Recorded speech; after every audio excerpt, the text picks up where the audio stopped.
اللہ الرحمن الرحیم۔ آج جس معاشرے کے اندر ہم جی رہے ہیں، اس معاشرے کے اندر مختلف لڑائی جھگڑے، کبھی ساس بہو کی لڑائی، کبھی شوہر بیوی کی لڑائی، زیادہ تر تو ساس اور بہو کی لڑائی ہوتی ہے۔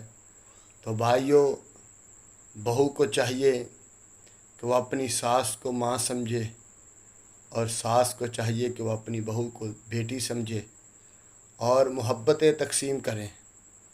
آج اگر محبتیں تقسیم کریں گے تو زمانے کے اندر ہم کامیاب ہی کامیاب ہیں، اور محبتوں کے ساتھ ہی سارا نظام چل رہا ہے، اور محبتوں کی ضرورت ہے تو کبھی بھی گھروں کے اندر پریشانیاں اور لڑائی جھگڑا نہیں ہوگا اگر ہم محبت سے اور صبر سے اور تحمل سے کام لیں۔